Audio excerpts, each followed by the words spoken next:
tarde.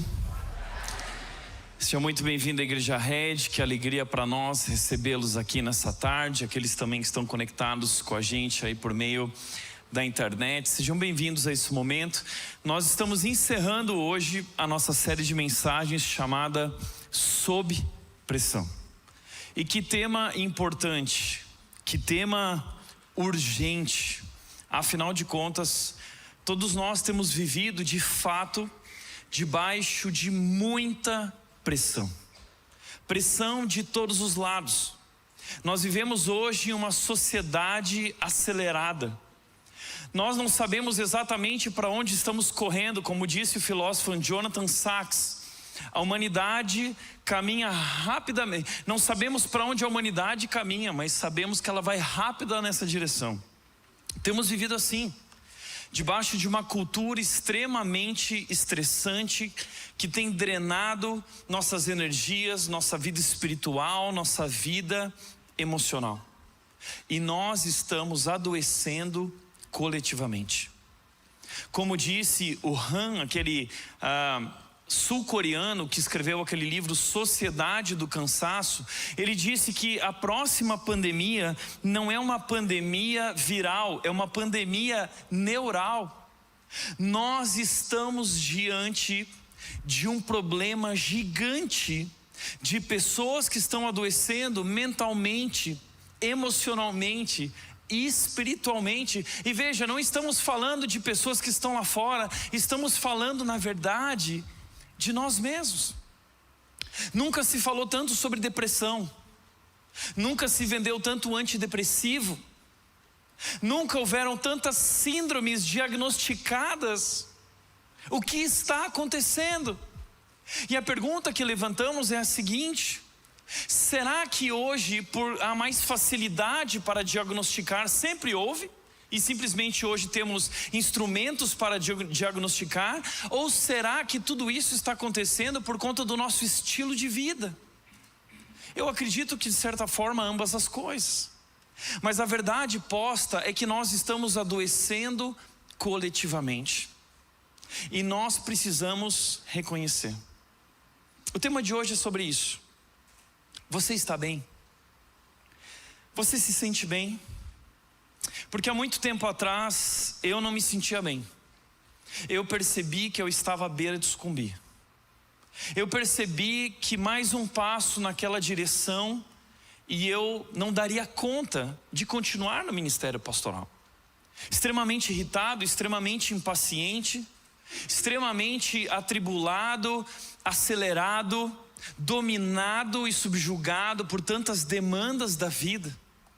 E naquele momento eu entendi, eu preciso tomar uma decisão.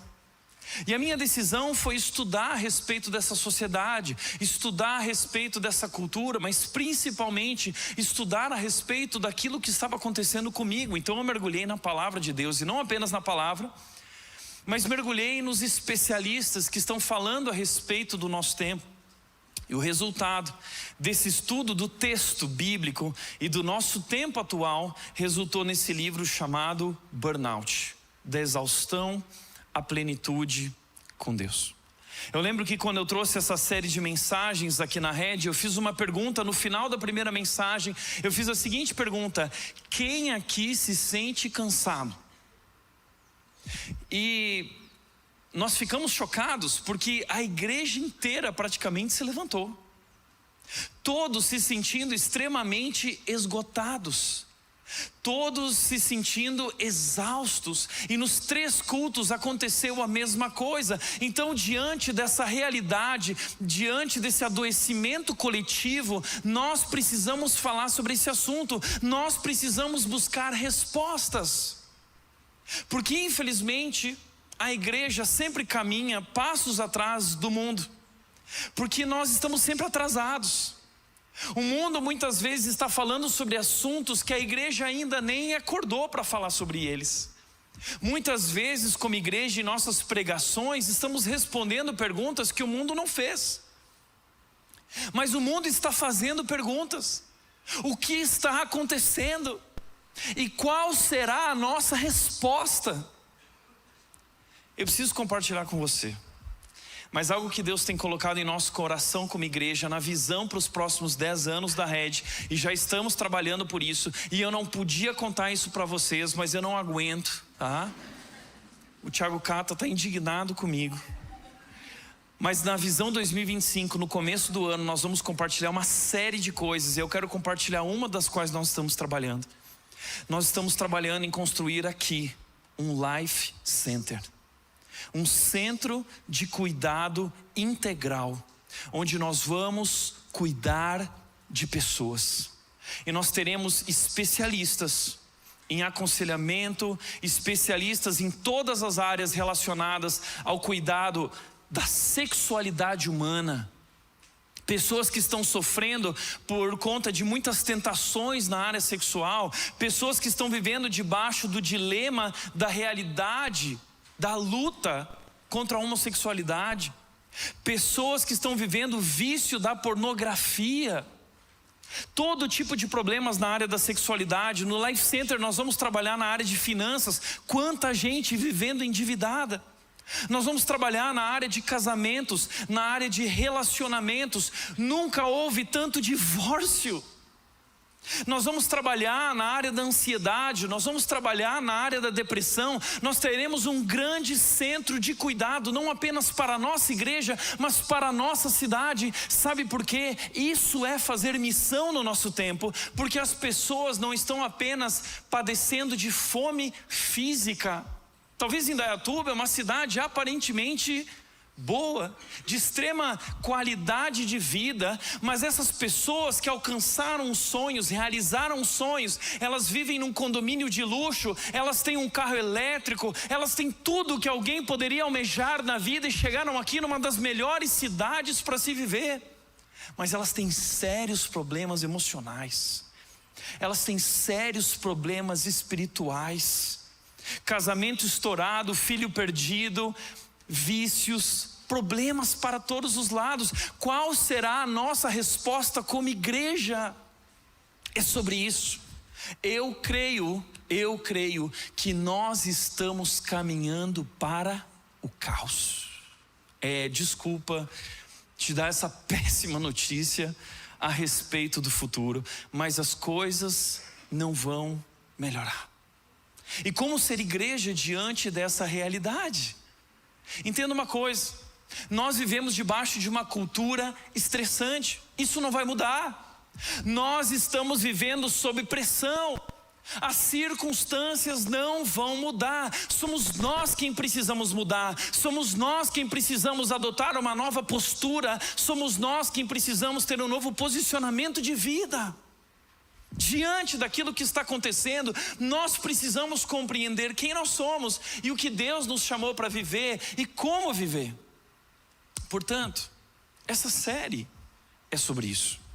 E hoje eu gostaria de tratar esse assunto relacionado ao descanso, à exaustão. Nós estamos exaustos. O que está acontecendo?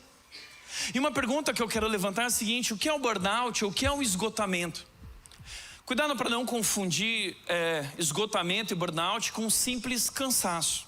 Porque o cansaço faz parte da vida, da realidade de cada um de nós. Deixa eu dar um exemplo para vocês, para exemplificar isso, comparando o nosso coração como aquela barra de energia do celular ou do computador, onde nós medimos quanto de energia nós ainda temos. A cada dia, quando nós dormimos, nossa força, nossa energia é renovada, e ao longo do dia nós vamos gastando essa energia. Nós acordamos logo pela manhã, muitas vezes atrasados, apertando lá o alarme, só mais 5 minutinhos. A gente acorda com pressa e precisa arrumar o filho, precisa arrumar a filha, precisa fazer o café da manhã. Você nem conseguiu comer direito para poder dar comida para eles, mas tem que arrumar eles para ir para a escola, eles precisam entrar no horário. Você sai correndo e de repente você começa a trafegar pelo trânsito maravilhoso de Indaiatuba. E aí você chega na região do parque, está todo mundo lá. Agora nós começamos a ter os nossos mini congestionamentos aqui em Indaiatuba. E pior, você tenta desviar o caminho e de repente você fala assim: não, eu vou por aqui. E aí você pega aquele senhor idoso andando a 20 por hora e curtindo o caminho dele, né?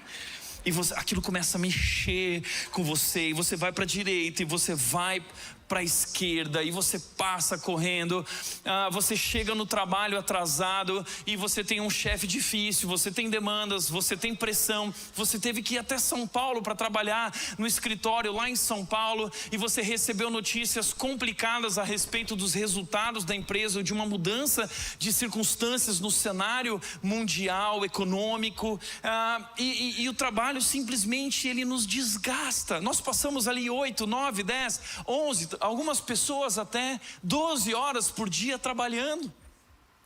Boa parte da nossa energia acaba se esvaindo nesse ambiente do trabalho. Depois disso, para variar, ainda recebemos nossas ligações de telemarketing de cada dia, né? O telemarketing de cada dia, as ligações da Claro, as promoções novas da Vivo. Nós temos uma proposta para você, né? Essas coisas vão nos consumindo. Você sai do trabalho, você precisa ir ao supermercado, e o supermercado se tornou assim um problemão nas nossas vidas, né?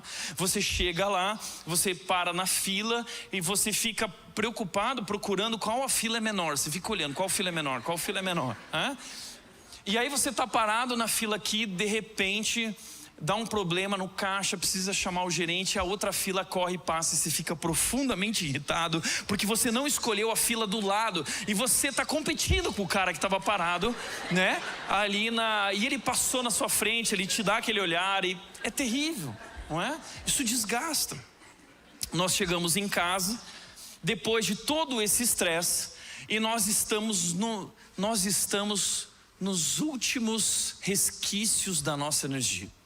E aí vem a sua filha, né, com o lixo na cabeça, querendo brincar com você, papai querendo atenção, querendo brincar de cavalinho, subir em cima de você, e você está cansado, você está cansada, você trabalhou demais, e é muito importante dar atenção aos nossos filhos, e nós ali damos atenção.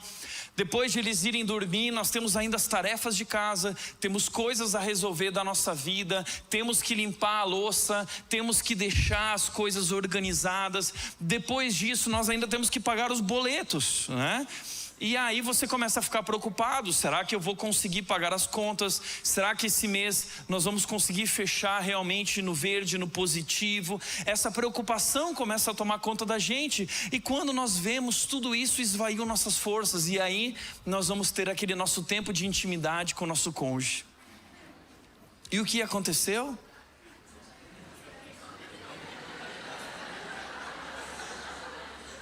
É isso que está acontecendo. Gente, nós costumamos nesse momento despejar toda a nossa pressão que vivemos ao longo do dia, nós despejamos sobre o nosso cônjuge. Por quê? Porque com intimidade nós temos menos piedade. Com as pessoas com que temos mais intimidade, nós temos menos piedade. Então, ao longo do dia, você se controlou. Você se controlou para não dar um chilique no trânsito. Você se controlou para não dar um chilique no trabalho. Porque você não quer passar carão, nem muito menos ser demitido no trabalho por desrespeitar alguém, ou por jogar uma cadeira em alguém, como o Datena fez, né? Você não deu chilique no mercado porque não ia cair bem, né? Porque você é pastor da rede, imagina dar um chilique no mercado. Mas quando nós chegamos em casa, ali nesse ambiente de intimidade, não há piedade, e ali nós despejamos toda a nossa pressão, e ali surgem conflitos sérios no casamento. Você percebe o que muitas vezes está acontecendo? E pior, vamos dormir muitas vezes mal e sem energia, e perdemos o sono. Essa discussão, esse conflito nos faz perder o sono. E vamos ligar uma televisão, vamos assistir algo, entretenimento, para ver se alguma hora o sono chega, e nós estamos acelerados, nós estamos preocupados. E pior, aí surge, né, aquele remedinho maravilhoso, né? Que quando a gente está acelerado demais, um Zopidem ele dá uma ajuda para apagar. E aí a gente acorda no outro dia, não dormiu direito, o sono não foi reparador, E essa dinâmica da nossa vida ao longo do tempo acaba esgotando completamente o nosso ser. Aliás, eu não sei se você já parou para pensar nisso, mas nós nem fomos criados para ter essa intensidade de horas ao longo do dia. Veja, no passado, antes de existir a luz elétrica, as pessoas, elas acordavam cedo para trabalhar e elas iam cedo dormir. Porque quando a luz acabava, não havia mais o que fazer, não tinha celular, não tinha televisão, não tinha Netflix, não tinha luz elétrica. Então logo cedo as pessoas repousavam, descansavam e por isso provavelmente também esse é mais um dos fatores que cooperam ao nosso esgotamento. O nosso corpo, a nossa mente, a nossa alma, o nosso ser como um todo está funcionando num ritmo que ele não foi criado para funcionar. Então você dorme, quando você acorda no outro dia, simplesmente você não recarrega as suas forças. Você tem vivido uma série de questões complexas na tua vida e profundas, que estão te levando a um esgotamento profundo, que estão te levando a uma exaustão profunda, e agora levantar da cama é pesado, ir para o trabalho é difícil. Você começa a perder o prazer, a alegria de viver. Já não há mais sonhos. Os sonhos que você tinha no passado, agora você só quer viver, mas sobreviver mais um dia. Você não aguenta mais nada. Você não consegue lidar com os filhos, não consegue lidar com o casamento, não consegue lidar com o trabalho. Entenda uma coisa, o problema não é o supermercado, o problema não é o trânsito, o problema muitas vezes não é o seu cônjuge, mas somos nós mesmos. Existe algo errado conosco. E quais são alguns dos sintomas para que nós possamos perceber e reconhecer que existe algo de errado conosco? Alguns dos sintomas do burnout: uma fadiga constante, um cansaço constante, problemas físicos. Você vai no médico, ele diz que é falta de B12. Você, vou tomar B12 e B12 vai resolver. E de fato pode ter a ver com a vitamina B12, mas pode não ser somente isso, pode ser uma junção de coisas. Mas às vezes nós somos pragmáticos, né? A dificuldade para dormir, você não consegue dormir, então você recorre a medicamentos. O sono ele não é mais reparador, você tem tido problemas constantes de sono, isso vai somatizando, gerando mais problemas. Você começa a ter problemas emocionais, de impaciência, de irritação. Você está sempre impaciente, na fila do mercado impaciente. Você chega no buffet na hora do almoço e o buffet do João Coragem se torna um grande problema na sua vida. Por quê? Porque na sua frente parou uma pessoa que pega a salada assim, ó, né? Ele olha e põe no prato, né? Aí ele olha aqui, põe no prato, e eu atrás, eu quero morrer, eu quero gritar, e a pessoa para, contempla aquele, o que eu vou comer agora? E eu já chego botando no prato aqui irritado. Nós temos um problema, né? Nós precisamos reconhecer que temos um problema.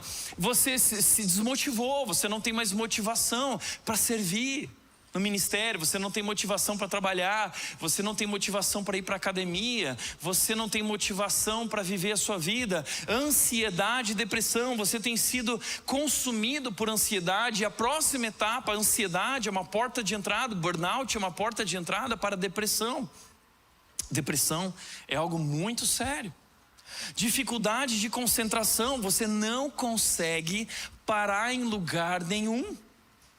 Dificuldade de concentração, você toda hora você está no culto, mas o celular está aqui em cima, né, da perna, e toda hora de repente o Thiago deu um tempinho ali, dá uma atualizada no Instagram, vê se tem uma curtida, um compartilhamento, um comentário, porque nós estamos inquietos, não conseguimos nos concentrar. De repente alguém gritou, alguém falou, nós somos completamente disléxicos, né? Eu estou preocupado com o meu pequeno grupo, por exemplo.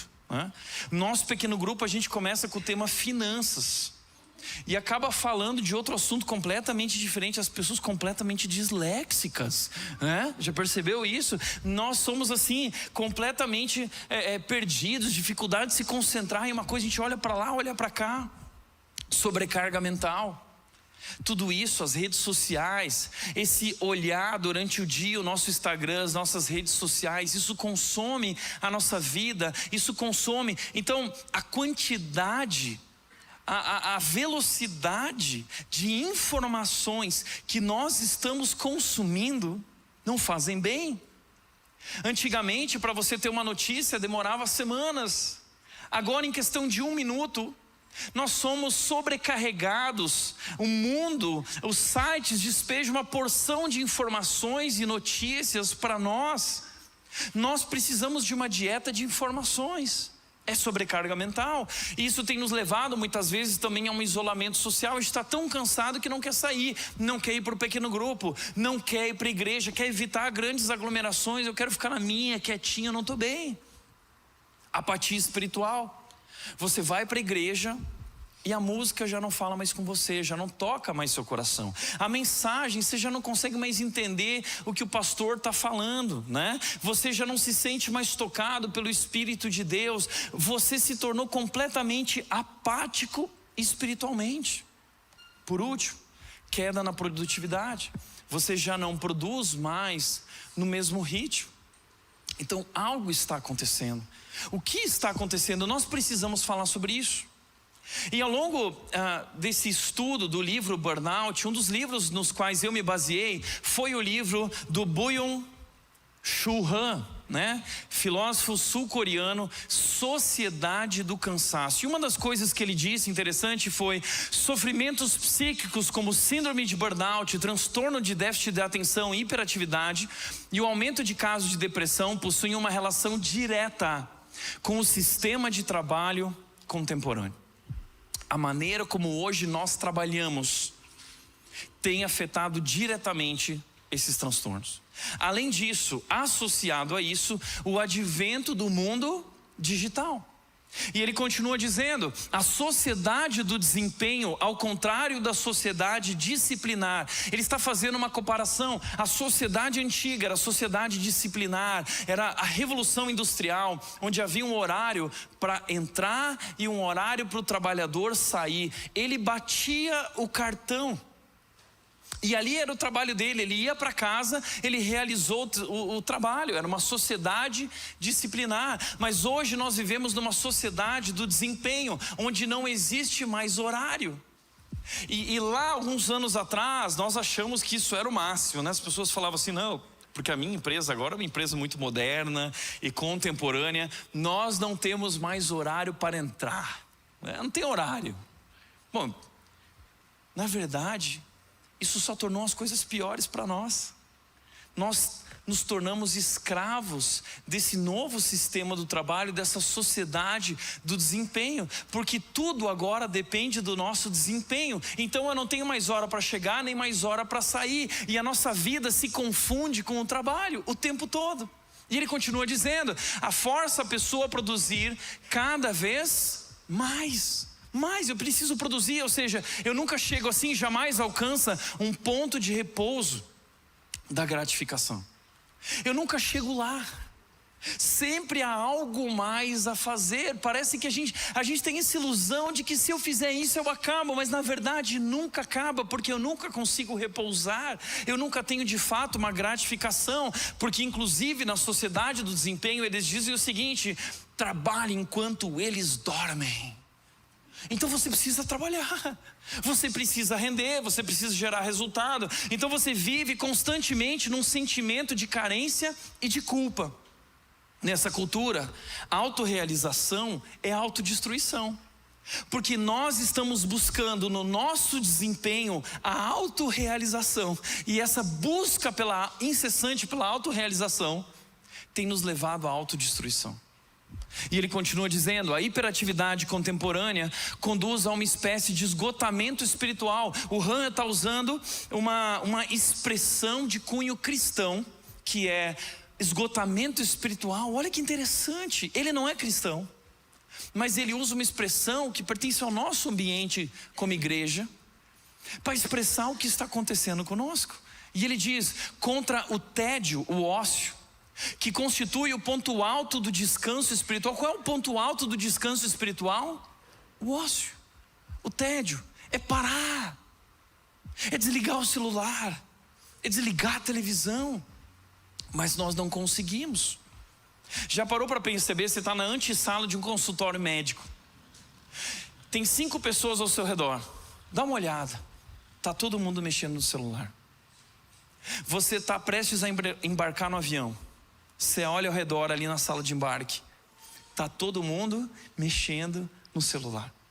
Nós temos uma alta resistência ao ócio, nós temos aversão ao tédio. A gente não consegue ficar parado. Você vai tomar banho, precisa pôr música. Você vai para a academia, precisa pôr podcast. Você vai dirigir no trânsito, você precisa pôr algo para ouvir. A gente não consegue simplesmente parar e ficar em silêncio. Nós estamos sempre no meio de barulho, nós estamos sempre no meio dessa agitação contemporânea. O indivíduo afunda-se inquieto na ansiedade gerada pelos estímulos. Então esses estímulos das redes sociais, a dopamina que é gerada por meio dessa sensação de novidade que as redes sociais trazem. O que eu estou perdendo? Eu preciso atualizar. E você posta, e vem as curtidas, vem os compartilhamentos. Isso vai gerando em nós um vício, uma ansiedade por esses estímulos. Nós precisamos de estímulos. A gente não consegue ficar parado. Então o Rand escreve algumas coisas. Ele está falando sobre o sistema de trabalho contemporâneo, ele está falando sobre o mundo digital, as redes sociais, estamos sempre conectados, comparação e competição constante, estamos sempre comparando os nossos bastidores com o palco da vida dos outros. Isso acaba gerando uma angústia no nosso coração. Por quê? Porque você está lá olhando a senhorita que está malhando e ela posta uma foto da barriga, tanquinho. E você vai dormir com essa angústia no coração de que você ainda não alcançou um corpo escultural. O teu amigo posta a foto da casa nova dele e você ainda não alcançou o sonho da casa própria. Então isso gera competição, comparação, a cultura do positivismo. O que é a cultura do positivismo? Segundo Rand, a cultura do positivismo é a cultura imposta pela nossa sociedade, exemplificada no lema da campanha do Obama, Barack Obama. Lembra que ele disse? Yes, we can. Sim, nós podemos, você pode. Esse é o lema da nossa geração e dos coaches da nossa geração. Você pode, você consegue, há um Deus dentro de você, e eu, por meio do meu sistema X, vou desbloquear o Deus que existe dentro de você. E aí você descobriu o segredo, a fórmula que você estava procurando para desbloquear todo o seu potencial. Aí você paga R$10.000 para participar de um evento de 5 dias que vai até a madrugada. Por que vai até a madrugada? Porque eles querem manipular tuas emoções, eles querem te deixar extremamente cansado, porque quando nós ficamos muito cansados, nós vamos perdendo nossa capacidade cognitiva de julgamento, de avaliação, de reflexão, e nós vamos nos tornando altamente, nós vamos absorvendo emocionalmente as coisas. Quando a gente está cansado, a gente vai absorvendo emocionalmente, e aí eles apelam para o emocional, e aí começa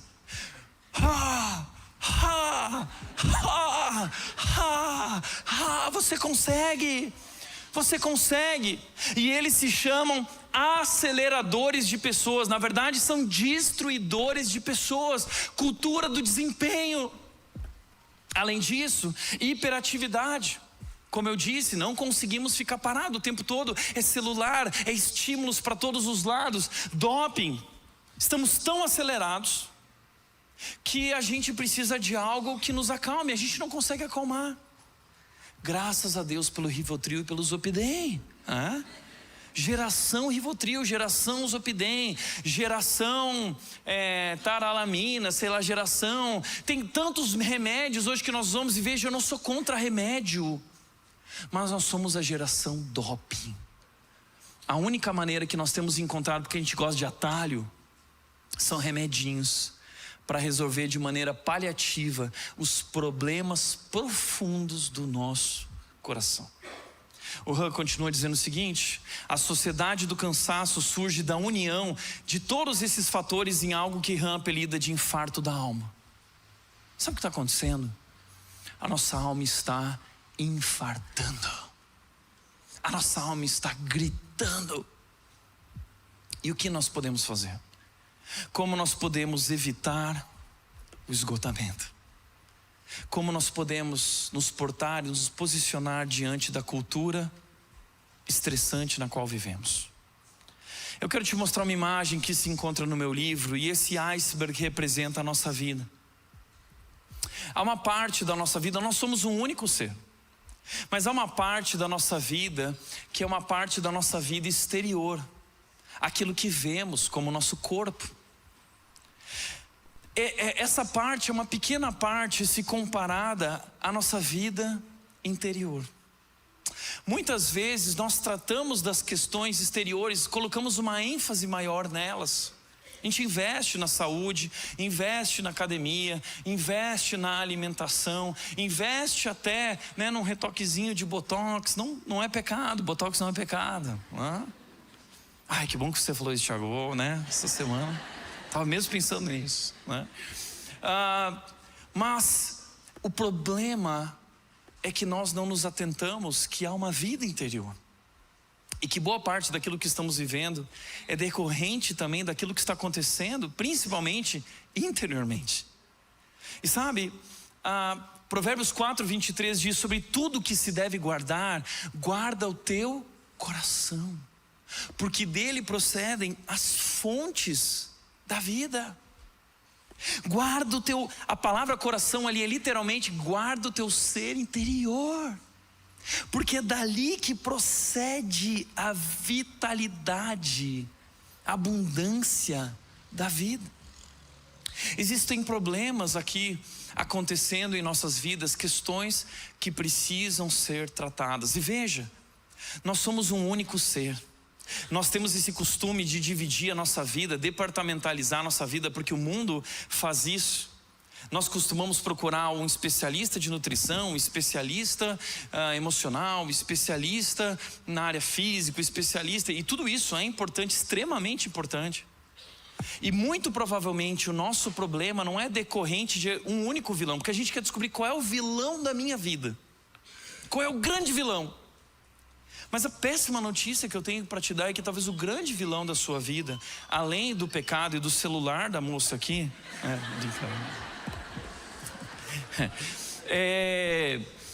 o grande vilão da nossa vida, na verdade, além do pecado, é uma junção de coisas na nossa vida. Nós somos seres complexos e não há uma resposta pronta. Não há uma fórmula mágica para os nossos problemas. Eu sei, a gente quer uma fórmula mágica, a gente quer que um remédio que vão inventar que vai resolver o meu problema, mas não existe. E esse é o meu problema com a música que nós acabamos de cantar aqui. Desculpa, não quero chatear ninguém, mas nós cantamos uma música aqui que a melodia é maravilhosa, mas a letra é extremamente perigosa. Porque a música diz: eu declaro o nome de Jesus sobre toda a alma com depressão, ansiedade, sai agora. Essa era a letra na música que nós cantamos. Você percebeu isso? Eu nem percebi, você estava meio disléxico, né? Olhando para a bateria. Gente, sabe qual é o problema com a letra dessa música? Que está estourada nos Estados Unidos e vai ser retirada do nosso repertório. Sabe qual é o problema dessa música? É que essa música ela é mística. Ela traz uma ideia enganosa a respeito daquilo que Deus pode fazer na nossa vida. Porque a gente acha que o nome de Jesus é mágico. Jesus tem poder para curar. O Espírito Santo de Deus pode curar. Mas na maioria das vezes, 99,9% das vezes, Deus não vai curar por meio de uma palavra, né, de um abracadabra mágico. É tipo uma superstição. O sangue de Jesus tem poder, né? Está amarrado, como se houvesse poder no nome de Jesus. Dessa maneira, é um poder mágico, é um poder místico, é um tipo de superstição gospel. E muitas vezes a gente acaba rejeitando e menosprezando pessoas que estão sofrendo emocionalmente na complexidade do nosso ser. Depressão não é tratada só declarando o nome de Jesus. A ansiedade não é tratada só declarando o nome de Jesus, é tratado de muitas maneiras. Você pode procurar um médico, você deve procurar um profissional, você pode buscar ajuda, você deve mudar a sua alimentação, você deve mudar seus hábitos. Existe uma porção de coisas que devem ser tratadas na sua vida, e muitas vezes o seu problema pode ser espiritual, pode ser pecado, pode ser arrependimento. Então não basta declarar o nome de Jesus, nós precisamos, sabe qual é a questão? É que tratar os nossos problemas é difícil. Então a gente prefere taxar eles e buscar soluções mágicas para eles, declarando: tudo vai, sai agora. Posso te falar uma coisa? Não é assim. Então a questão é como é. E eu quero te mostrar aqui, eu já me perdi completamente, né, na mensagem.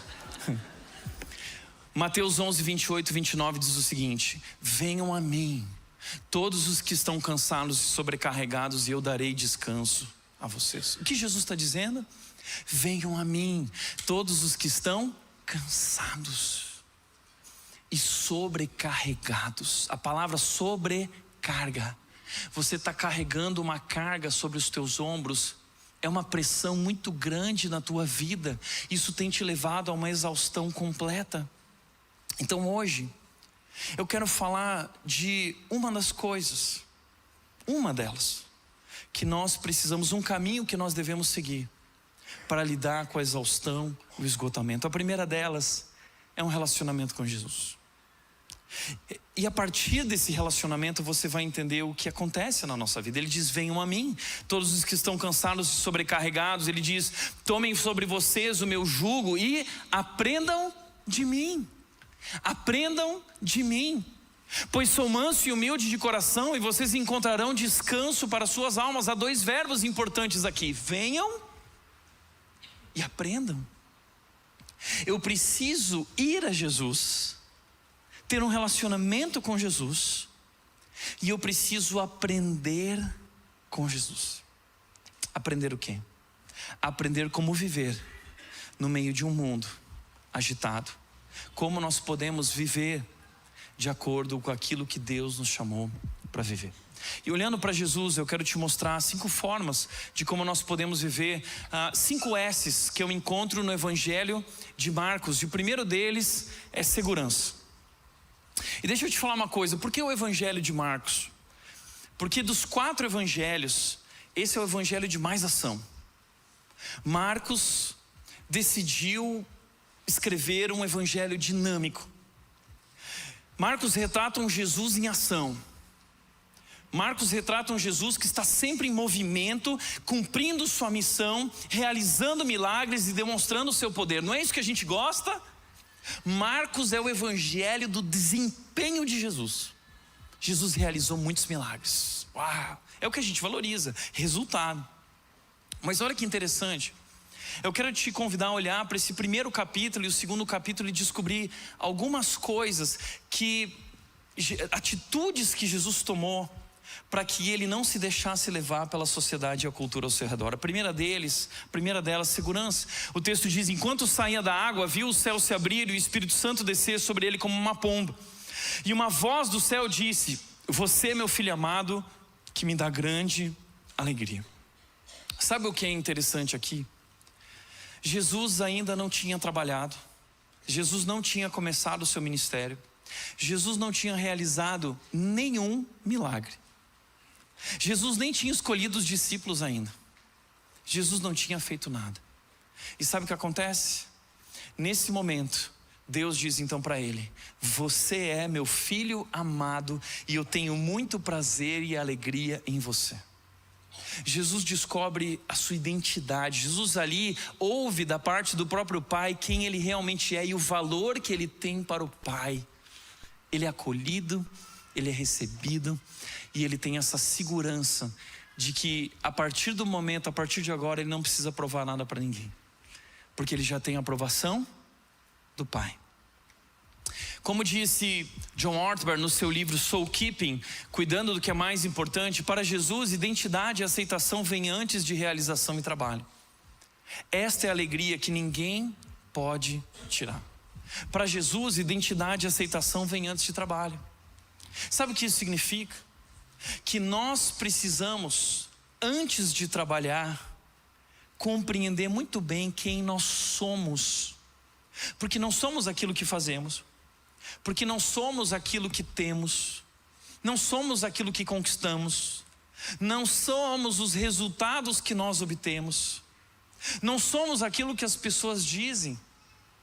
E esse é o problema, porque nós vamos trabalhar sem compreender, sem viver essa dinâmica da identidade, da aceitação, da segurança. Nós nos perdemos enquanto nós trabalhamos, e nós buscamos por meio do nosso trabalho reconhecimento.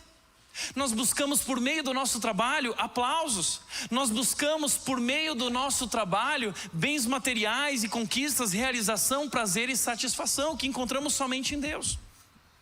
E logo depois de Jesus viver esse momento, diz que o Espírito de Deus o levou ao deserto para ser tentado por Satanás durante 40 dias.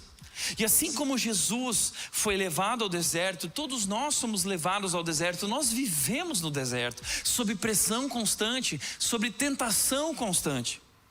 E assim como Jesus foi tentado, nós somos tentados também nessas três áreas, nessas três tentações que ele enfrentou. Sabe onde o diabo vai tentar Jesus?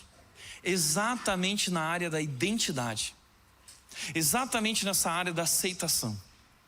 Ah, você é mesmo filho de Deus? Deus disse que você é o filho amado e ele tem prazer. Será mesmo que ele te ama? Será que você é tudo isso? Prova então, transformando essas pedras em pães. Prova o que você é, quem você é, por meio daquilo que você é capaz de realizar. É a primeira tentação. Segunda tentação, prova quem você é pelo que você pode ser, impressionando as pessoas. Se joga do alto do pináculo e Deus vai mandar uma legião de anjos te buscar, e vai ser um grande show, um grande espetáculo, e as pessoas vão ovacionar com palmas e vão dizer: uau, como ele é importante, como ele é especial para Deus. A terceira tentação é provar quem é pelo que ele pode ter.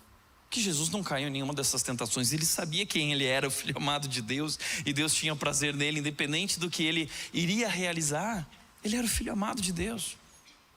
Então, o diabo tenta ele dizendo o seguinte: está vendo todos esses reinos? Tudo isso será teu. Todos nós diariamente lidamos com essas tentações.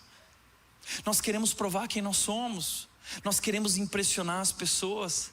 Nós, porque somos carentes e porque somos inseguros, nós queremos ser amados, e nós buscamos esse amor por meio do nosso trabalho, por meio daquilo que nós temos. Nós queremos alcançar a admiração completa das pessoas. E é por isso que muitas vezes nós estamos sucumbindo. Sabe que na verdade tudo isso sobre essa tua loucura, nessa confusão que você vive na tua vida, mostra na verdade que você é uma pessoa insegura, que você é uma pessoa carente. Deixa eu te contar uma história.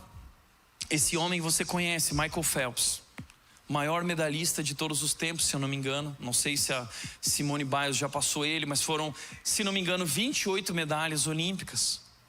É um herói, é um alienígena, né? O cara fez façanhas incríveis. Nós admiramos pessoas assim, nesse nível de excelência. Mas o que nós não enxergamos é o que está por trás de tudo isso. E sabe o que o Michael Phelps disse certa vez na sua entrevista à ESPN? Ele disse: eu era um trem desgovernado, disse Phelps à ESPN. Eu era como uma bomba relógio esperando para explodir. Eu não tinha autoestima.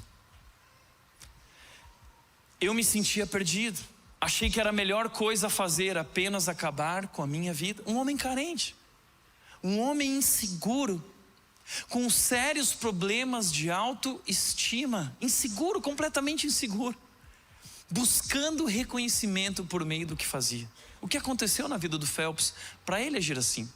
Vamos nos aprofundar um pouco mais nesse iceberg. Veja que a história diz: os pais de Phelps se divorciaram quando ele tinha 9 anos, e ele se sentiu abandonado por muito tempo por seu pai. Ele se sentiu abandonado. Imagina o que é para uma criança de 9 anos ser abandonado, rejeitado pelo pai. Isso produziu um mal tão grande na sua vida que ele queria provar, ele queria conquistar esse amor. Então, a piscina era a sua fuga. Ele queria se tornar o melhor naquilo que ele fazia, impressionar o mundo inteiro. O problema é que eventualmente Phelps percebeu que todas as medalhas olímpicas do mundo não poderiam aliviar a sua dor. Em vez disso, tornaram sua vida ainda mais complicada. Então, essa reportagem conta que o ex-jogador de futebol americano Ray Lewis era um de seus confidentes. Cristão comprometido, Lewis foi visitar um amigo na casa da mãe dele. Conversaram por horas. Ao ver o nadador nitidamente sofrendo com a depressão, falou-lhe sobre sua fé. Ele garante que naquela noite Phelps teve um encontro com Jesus. Phelps se rendeu a Jesus. Depois disso, o Ray Lewis entregou para ele um livro, Uma Vida com Propósito, do pastor Rick Warren. No dia seguinte, Phelps decidiu se internar em uma clínica de reabilitação. O nadador ligou para Ray Lewis dias depois para agradecer. Este livro me transformou. Agora acredito que há um poder maior e há um propósito para mim neste planeta. Salvou a minha vida. A história continua contando que o livro de Warren também convenceu Phelps a se reconciliar com seu pai, porque o caminho de Deus sempre passa pela reconciliação. O caminho de Deus sempre passa pela reconciliação. Após 45 dias na clínica e tendo terminado o livro, o nadador decidiu perdoar o pai que saiu de casa quando ele tinha 9 anos, após oficializar o divórcio. Como que ele lidou com a dinâmica desse esgotamento, exaustão emocional e espiritual da vida dele? Primeiro, Jesus. Segundo, perdão, reconciliação. Coisas profundas que precisam ser tratadas em nossa vida e que muitas vezes estão relacionadas a essa segurança. Então a pergunta que eu quero te fazer é: o que você está tentando provar para o mundo? Por meio de todas as conquistas, por meio de tudo que você faz, por meio de todos os bens materiais que você tem conquistado e você tem mostrado para todo mundo, a casa maravilhosa, o carro maravilhoso, o corpo maravilhoso, quem você quer impressionar? Sabe o que todas essas coisas mostram sobre você? Você é uma pessoa insegura, buscando aprovação. Você é uma pessoa carente. E na verdade, toda essa capa de orgulho e arrogância é para esconder uma pessoa extremamente necessitada de amor. Sabe onde você encontra solução? Não é na piscina, não é comprando carro, não é conquistando um corpo escultural, não é muito menos trabalhando e chegando lá naquela posição incrível. É se rendendo a Jesus, perdoando, reconciliando, tratando os pecados profundos da nossa vida, as mazelas do pecado em nossa vida. Segurança. Segunda coisa, solitude. Marcos 1:28 diz: as notícias a respeito de Jesus se espalharam rapidamente por toda a região da Galileia. Depois do batismo, Jesus começou seu ministério. E o que aconteceu? Ele começou a trabalhar, ele começou a curar, ele começou a tocar nos enfermos, e ele fazia milagres, ele fazia coisas extraordinárias, e ele começou a se tornar popularidade. E existe algo aqui que eu aprendi com o pastor Ricardo Agreste, muito interessante, que ele diz que se você fizer um bom trabalho, você vai atrair a atenção das pessoas, e você vai ter mais trabalho. Essa é uma dica. Se você quer ser uma pessoa mais desocupada, tá? Seja ruim naquilo que você faz, tá? Seja um médico ruim, seja um administrador ruim, seja um professor ruim, e ninguém vai querer saber de você. Mas se você for bom naquilo que você faz, provavelmente você vai ter cada vez mais trabalho. Ao entardecer, depois que o sol se pôs, olha só, acabou o expediente, Jesus bateu o cartão, foi para casa. Ele falou: vou tomar um banho e vou assistir Netflix. Só que o que aconteceu? Trouxeram a Jesus muitos enfermos e possuídos por demônios. Trouxeram para Jesus mais trabalho. Significa que Jesus tinha na vida dele uma agenda estendida. A agenda de Jesus era uma agenda estendida. Toda a cidade se reuniu à porta da casa de Jesus para observar. Se você for bom no que você faz, você vai ter uma agenda estendida.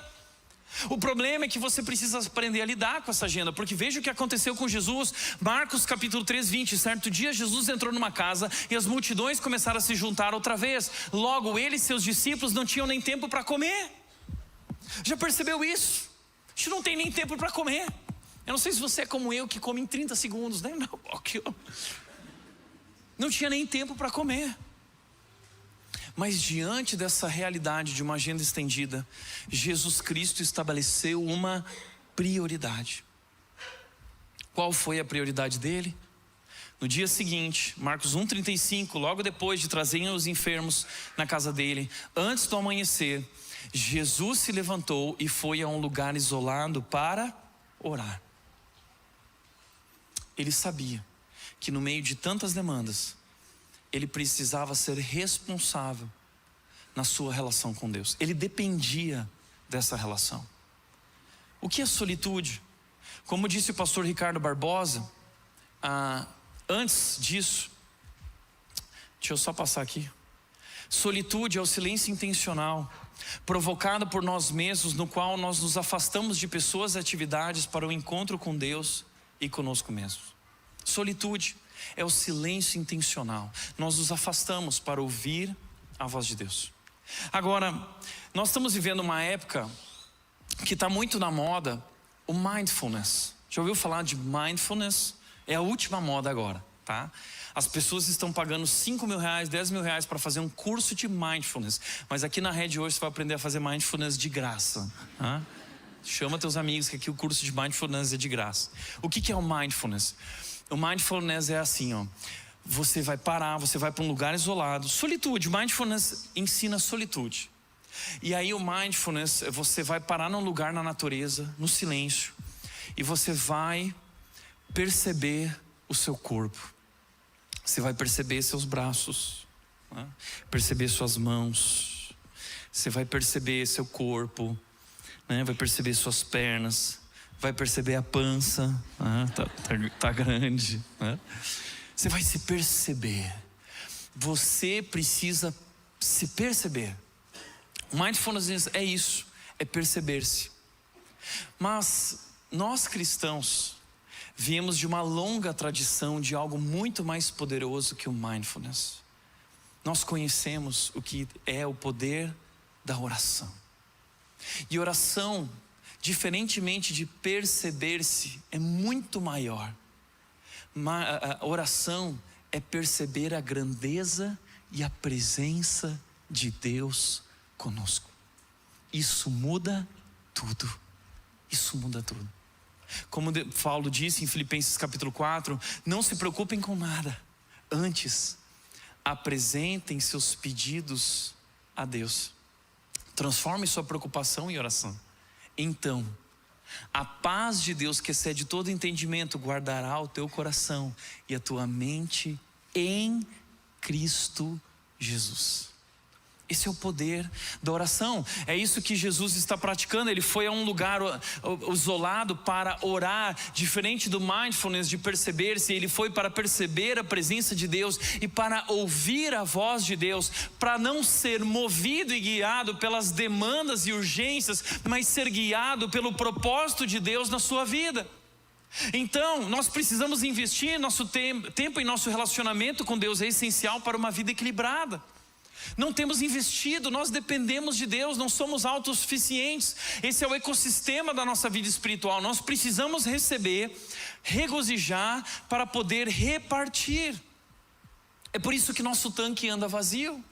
Não temos recebido Ele que é a fonte da vida. Jeremias 2,13 diz: o meu povo cometeu 2 crimes. Eles me abandonaram, eu que sou a fonte de água viva, e cavaram para si cisternas próprias, cisternas rachadas que não retêm água. Nós não estamos buscando a vida e a abundância no amor do nosso Senhor e nesse relacionamento.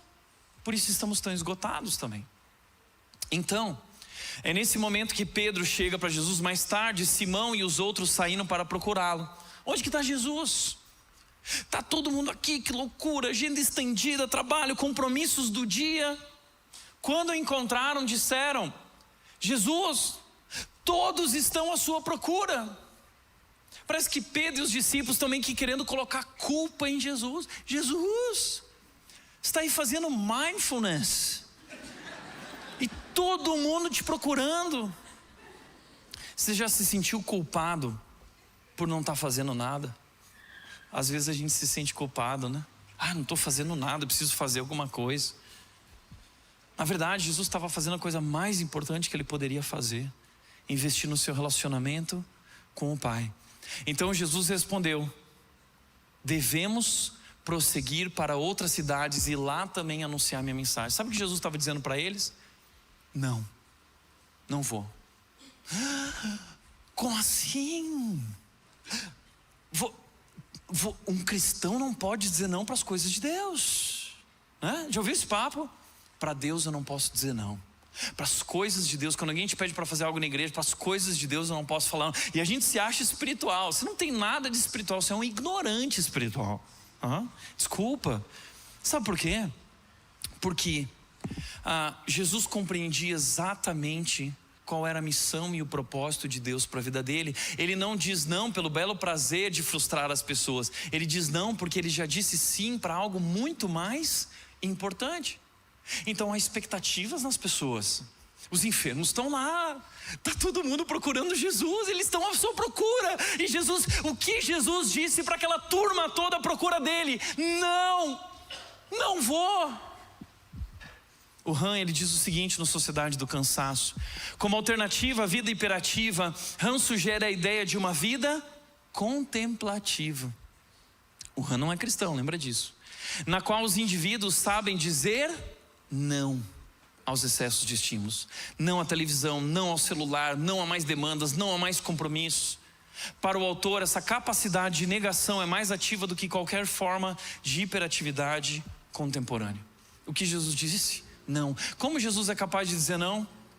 Porque ele tem consciência de identidade e propósito. Foi para isso que eu vim. Foi para isso que eu vim. Esse é o meu propósito. Eu não vou me deixar levar pelas expectativas. Minha agenda não vai ser orientada pelas demandas.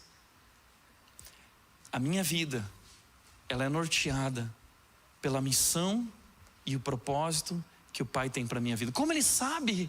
Como ele sabe? Porque ele parou para ouvir. Ele parou para ouvir.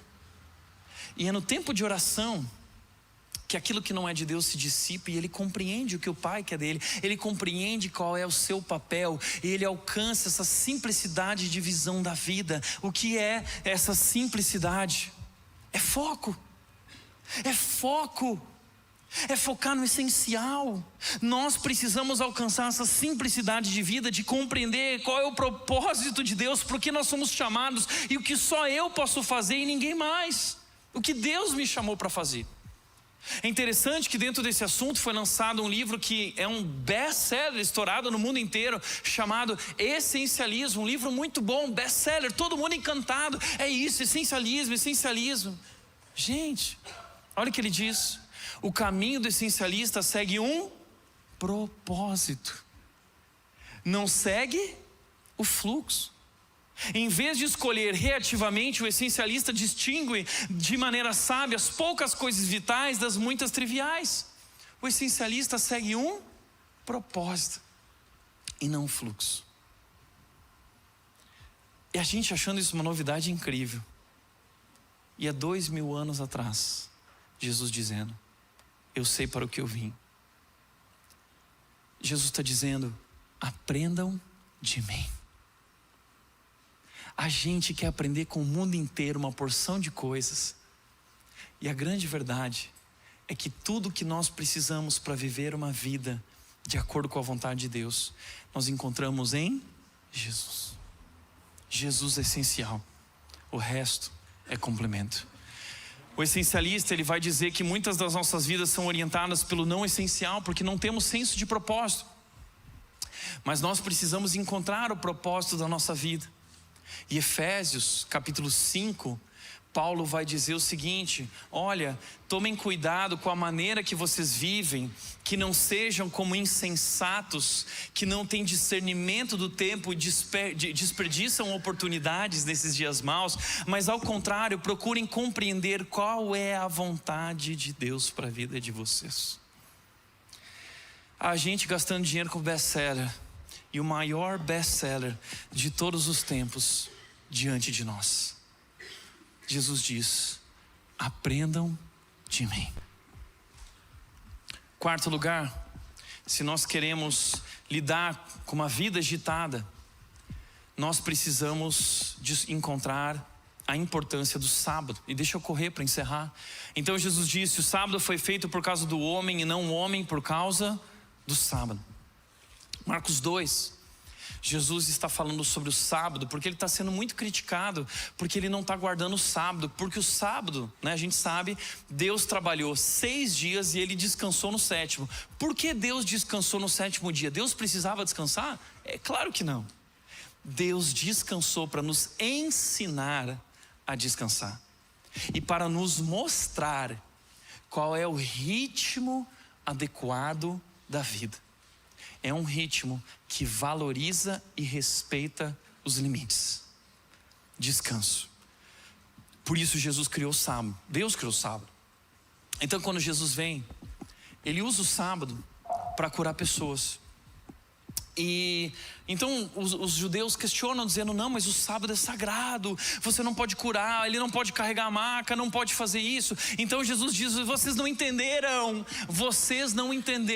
o sábado foi feito por causa do homem e não o homem por causa do sábado. O sábado não é um ídolo. Já percebeu isso? Existem algumas religiões por aí que confundiram o sábado, idolatraram o sábado. Não pode fazer nada no sábado. Jesus está dizendo: não, vocês não entenderam. O sábado não é nosso Senhor. O sábado foi criado para nós. O sábado é um princípio, o princípio de que não somos autossuficientes, de que nós precisamos parar. Sabe o que significa sábado? A palavra sábado no hebraico é Shabbat, que significa literalmente parar. Você tem que parar. Ah, mas por que a gente não guarda mais o sábado, Tiago? A igreja primitiva, desde a ressurreição de Jesus, Jesus ressuscitou num domingo. Então a igreja primitiva, como tradição, começou a se reunir ao domingo, celebrando a ressurreição de Jesus. Então desde o Novo Testamento, lá no Novo Testamento, a igreja primitiva se reunia no primeiro dia da semana, o domingo. Foi uma forma de eles mostrarem diferença do judaísmo antigo, que guardava o sábado. Eles passaram a guardar domingo como um símbolo da fé cristã, a fé da ressurreição. Não é lindo?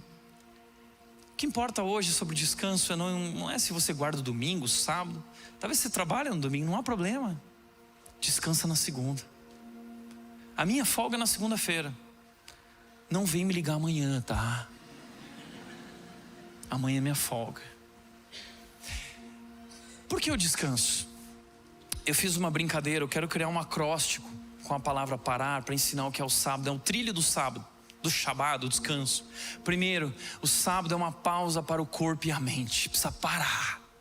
Não dá para seguir adiante. A alma ficou lá atrás, ela tem que esperar ela chegar aqui. Estamos acelerados demais. Não é o tempo que está correndo rápido demais, somos nós que estamos passando rápido demais pelo tempo. Para, calma. Teu corpo precisa de uma pausa, tua mente precisa de uma pausa. Segundo, adoração a Deus. Você precisa adorar a Deus nesse dia. Você precisa declarar quem é Senhor na tua vida, porque enquanto nós trabalhamos, nós vamos infelizmente abandonando a principal relação da nossa vida, que é a nossa relação com Deus. E nós construímos uma relação com as coisas que Deus nos deu, que deveria ser a nossa relação com Deus. Então no sábado é dia de lembrar quem é Deus, quem é Senhor sobre a minha vida, quem é realmente poderoso, quem está no controle da minha história. O sábado é tempo de reconhecimento da soberania de Deus. Reconhecer que por mais que eu trabalhe, reconhecer que por mais que eu me esforce, a minha vida não está nas minhas mãos, a minha vida está nas mãos dele. Ele é um Pai celestial que me convida a descansar no seu cuidado. Ele diz: eu sou o teu pastor e nada vai te faltar, nada mais te fartará do que um relacionamento comigo. Ele disse: não se preocupem com amanhã. Ele disse: não se preocupem com o que comer, não se preocupem com o que vestir, porque o Pai celestial de vocês está cuidando da vida de vocês. É tempo de parar e perceber que nós não estamos no controle do universo. É por isso que Deus nos deu o sono. O sono é um presente de Deus. É durante a noite, enquanto nós dormimos, que o nosso Senhor trabalha. Por isso, quando vierem falar, trabalhe enquanto eles dormem. Diga o seguinte: nós não precisamos trabalhar enquanto eles dormem, porque nós temos um Deus que está trabalhando enquanto nós dormimos. Existe um Deus que está no controle da nossa história. Nossa vida não está em nossas mãos, está nas mãos dele. E nós paramos porque nós reconhecemos que é Ele que é poderoso, Ele é suficiente. Renovação, agradecimento pelas bênçãos. A gente para agradecer. A gente para agradecer. Deus, obrigado. Obrigado pelas bênçãos.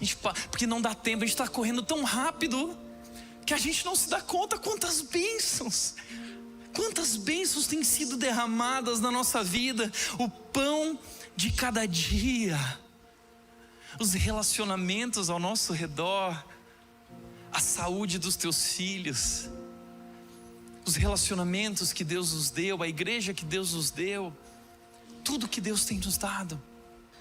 Por último, renovação espiritual. É nesse dia então que nós renovamos a nossa fé para continuar vivendo, enfrentando as lutas de cada semana. Uma nova semana vem pela frente. Mas nós cremos na religião da ressurreição. Cristo ressuscitou. E se Cristo ressuscitou, nada mais está fadado ao fracasso, à morte.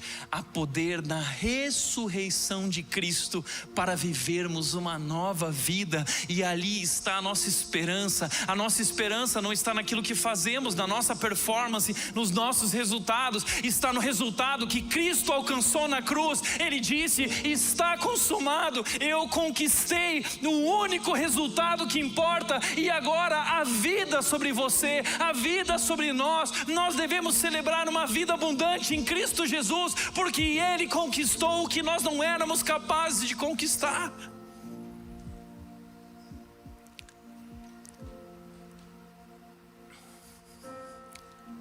Como disse o Wayne Cordeiro, aprendemos a descansar quando o trabalho está pronto. Contudo, a verdade é que o trabalho nunca estará pronto, sempre haverá mais a fazer. Assim, o descanso do sabá se torna um mandamento ao qual respondemos não como resultado de não se ter mais nada para fazer. É uma parte da nossa obediência, não uma consequência de nosso zelo ou diligência. O trabalho nunca vai acabar. É a gente que precisa tomar uma decisão de parar em fé e confiar e descansar.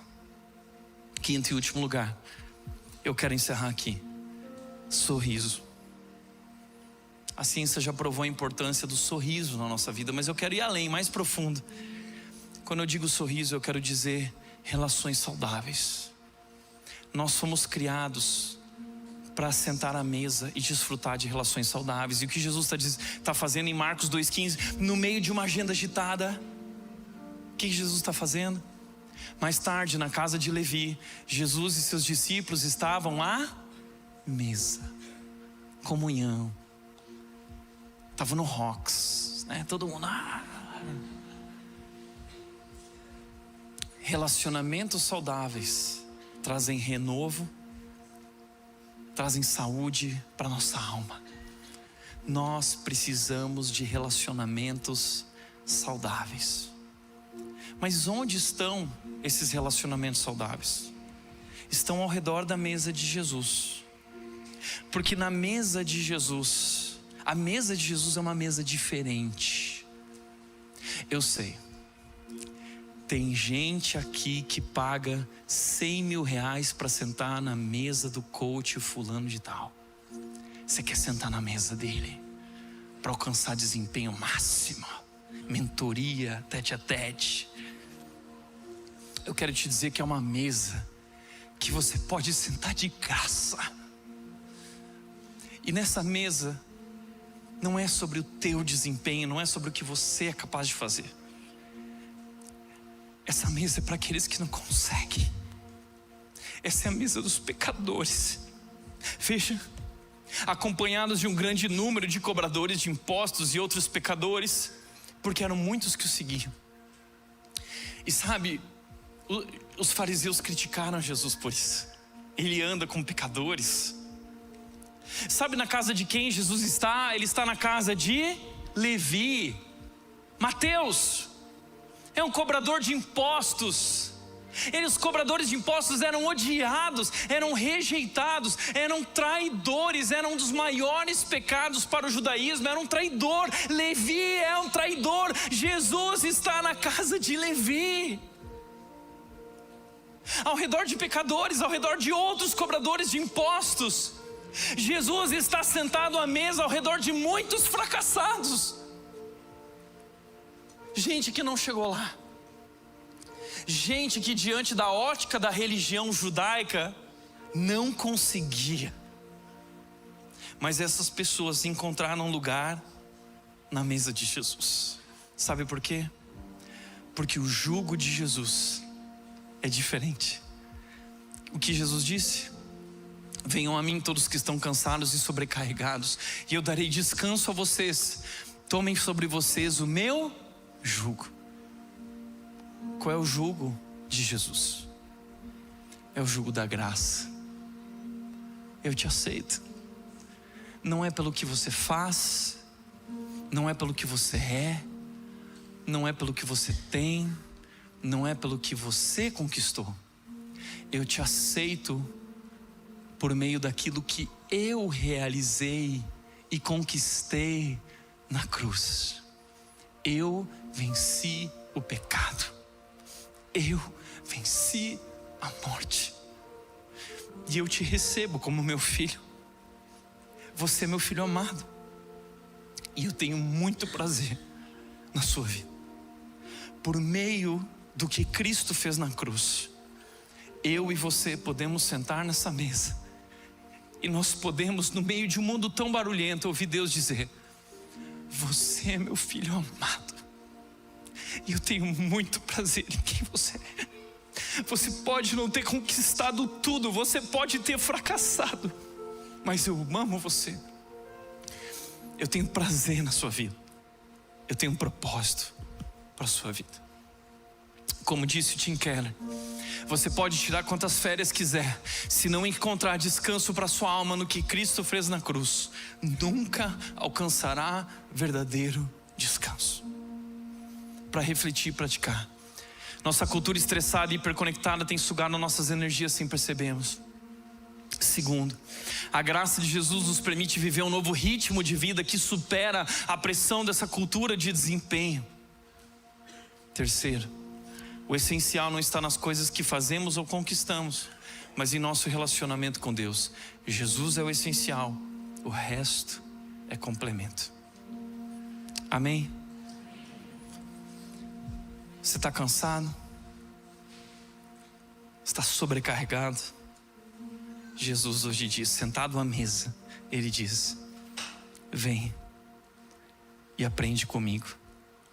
Toma o meu jugo, recebe a minha graça, e você vai experimentar descanso para a tua alma. Feche os teus olhos. Pai, eu quero te agradecer por essa noite, por esse tempo.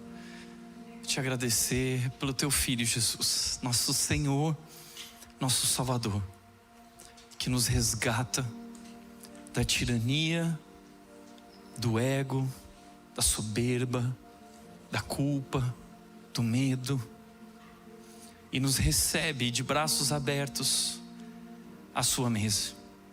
Por meio da tua obra na cruz, nós sabemos que somos aceitos, não merecemos, é graça, graça sobre graça, e nós somos muito gratos pelo teu amor.